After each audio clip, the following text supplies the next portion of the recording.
ఇలా నేను ఒకటి అడుగుతా ఉన్నా, చీటికి మాటికి సిట్ అంటున్నావు కదా, చీటికి మాటికి ఎంక్వైరీలు అంటున్నావు కదా, నేను ఇంత ఓపెన్గా ఫ్యాక్ట్స్ బయట పెడుతున్నా. నీకు నిజాయితీ ఉంటే, దమ్ము ఉంటే దీన్ని సిబిఐ విచారణకు ఆదేశించు. అన్ని సాక్ష్యాలతో సహా నేను సిబిఐకి అందించడానికి సిద్ధంగా ఉన్నా. ఇప్పుడు కిషన్ రెడ్డి గారు కోల్ ఇండియా మినిస్టర్. ఇవాళ కేంద్ర ప్రభుత్వంకు సింగరేణిలో 49% వాటా ఉంది. కిషన్ రెడ్డి గారు ఇవాళ రేవంత్ రెడ్డితో బీజేపీకి అక్రమ సంబంధం లేకపోతే, రేవంత్ రెడ్డి బీజేపీల మధ్య చీకటి ఒప్పందం లేకపోతే వెంటనే దీని మీద సిబిఐ విచారణకు ఆదేశించాలని నేను బీజేపీ పార్టీని, కిషన్ రెడ్డి గారిని నేను డిమాండ్ చేస్తా ఉన్నా.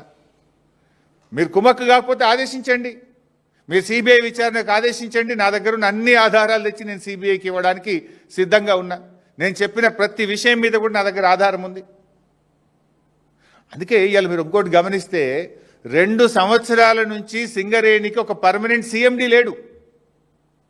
వీళ్ళ అడుగులకు మడుగులొత్తే విధంగా, వీళ్ళ అరాచకాలను చేసుకునే విధంగా ఇన్ఛార్జ్ ఎండీలను పెట్టి అడ్డగోలు వ్యవహారాలు ఇవాళ సింగరేణిలో నడిపిస్తూ ఉన్నారు.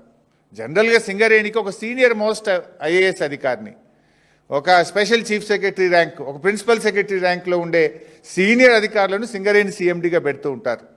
కానీ ఈ ప్రభుత్వం వచ్చిన 2 ఏళ్ల నుంచి సింగరేణికి రెగ్యులర్ సీఎండీఏ లేడు, ఒక రెగ్యులర్ జేఎండీ లేడు, రెగ్యులర్ డైరెక్టర్లు లేరు. ఇన్ఛార్జీలను పెట్టి ఈ అడ్డగోలు వ్యవహారాలకు తెరలేపినారు. తమ యొక్క అడ్డగోలు వ్యవహారాలు, తమ పర్సంటేజీలు, తమ చీకటి ఒప్పందాలు, కాంట్రాక్టర్లు దక్కించుకోవడానికి వీళ్ళు ఇన్ఛార్జీల పాలన కొనసాగిస్తూ ఇదంతా కూడా చేస్తూ ఉన్నారు.